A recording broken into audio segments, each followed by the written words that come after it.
Thank you very much, members of the press. I'm Babu Owino, Member of Parliament for Embakasi's constituency, a Member of Parliament in Nairobi.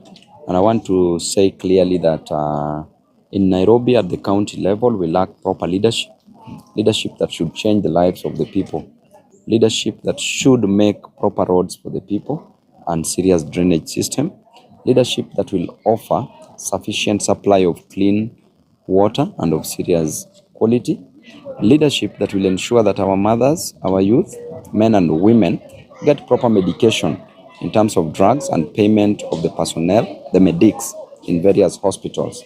We want serious leadership that will clear and clean the city. The city is filthy. The city is not clean. And something like garbage can be done away with within the next 3 to 6 months if you're a serious governor in Nairobi. That is the leadership that we want in Nairobi, leadership that is going to provide jobs and leadership that is going to embrace education, giving people bursaries, our children, giving them bursaries to ensure that they attain the highest level of education. Yes. Okay. Based on politics, maybe most people may ask, Babu Owino is supporting opposition or is in government? Many have been questioning that. Babu Owino as a member of parliament is with the people.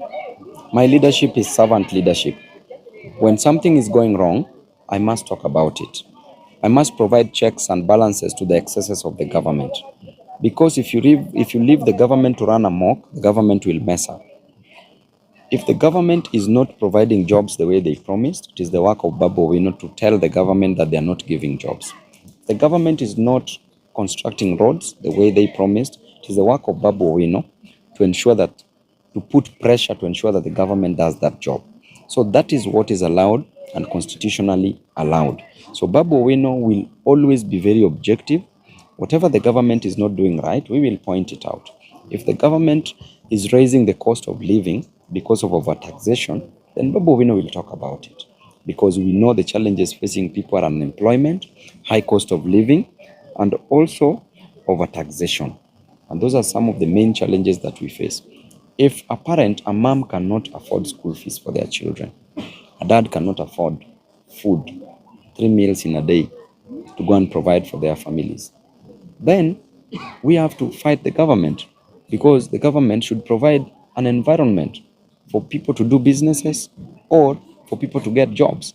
So if they're not doing this, we will be always on the side of the people, because that is the right thing that I'm supposed to do as a leader. Yes. So you're supporting one-term movement? Of course. Yes. Yes. Maybe what have you done in Embakasi East that now you want to do in the whole of Nairobi?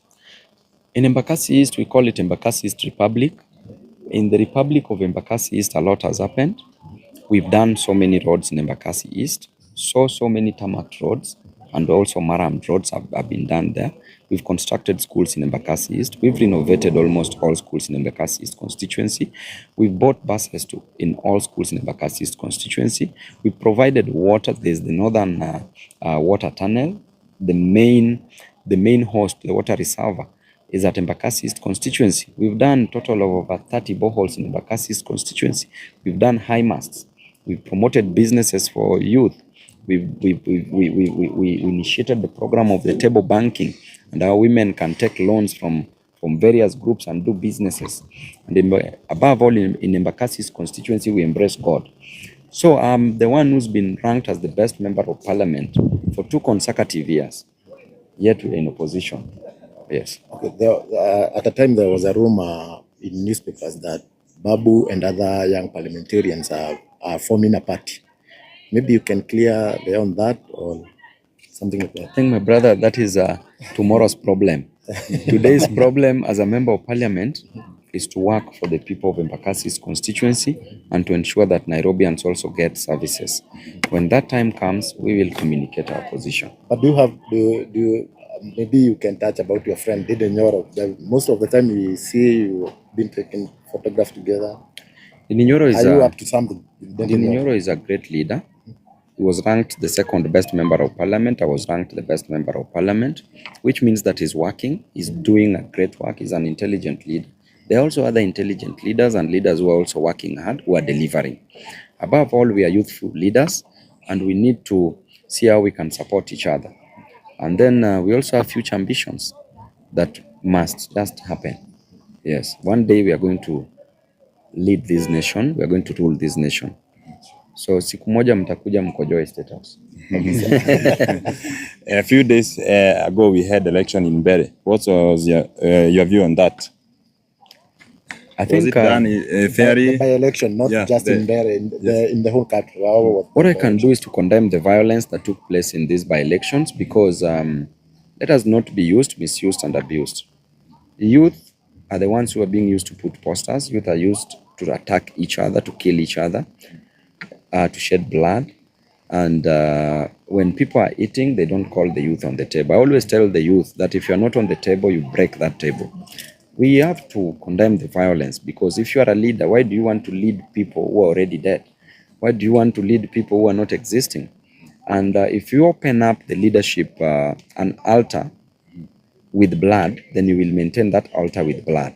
So in leadership, you don't have to kill to lead. Yes, so I condemn the violence. Elections went the way they went. Results were out. I don't want to discuss much about it. I can leave that to political analysts who can talk about something about it. But in either way, there's never a winner nor a loser in any election, because even the person who's lost has learned something, and that person might contest next time and win an election. For the winners who won, we just congratulate them and we urge them to work for the people. That is the most important thing. Well, thank you so much. Now, the last question as we wind up, there are leaders who are demeaning you. Like there was a Barry you were in, and I see they didn't give you a chance to speak. Maybe do you have a message to those leaders who are seeing Babu? They just want to cover you up. Yeah, leaders demean me everywhere. I have no problem with that. The other day you had my great friend Robert Alai also demeaning me.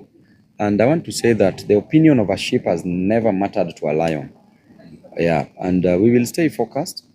Those who could not give us a chance, I want to remind them of a story in the Bible, the story of David. Even David's father did not believe in him at some point. That is why he brought other sons but left David outside. But when he was asked if there's another son, he just said that there's just one somewhere who is taking after the sheep, who is looking after the sheep, the herd. And that is the leader who became a king. Joseph was taken as a dreamer until the dream turned into a reality. When he became a king, his brothers sold him, and they thought that where they were selling him, they were finishing him. That is why he was going to be a prime minister. So it doesn't matter. Those who demean us, it doesn't matter. What is important is to never lose the sight of a gazelle for a dashing squirrel. Wow. Thank you so much. Before you finish, as we prepare for 2027 election, what is your message to the youth? I want to urge the youth in this nation to register as voters. That is the only weapon we can use to finish tyranny. That is the only weapon we can use to finish dictatorship, poor leadership, lack of proper governance. Register as voters. Let us not just communicate, talk, but let us go, let us do, let us act, let us register as voters, and let us ensure that we disappoint bad leaders and appoint great leaders. And lastly, to the online drivers, the Uber drivers, I know what you're going through. I know that you are really suffering. You don't even sleep. Why? Because you've taken these cars on loan, you pay loans, you service these loans. At the same time, you want money for fees for your kids, money for food, money for rent. At the same time, you are being taxed heavily by the online apps, the online providers. Uber, Bolt, charging 18% is too exorbitant. They should be charged at least 5%, because they should bank on the numbers. The online service providers should bank on numbers, not charging exorbitantly. Government should not tax the online Uber drivers the moment they earn from the online service providers, because that is now, it amounts to double taxation. Okay, so Uber people, I feel you so much. I'm always with you. We will fight together. Thank you so much for getting time to speak with us on your busy schedule. And all the best. Thank you so And you are the future president. Asante Yes, sana. all the best.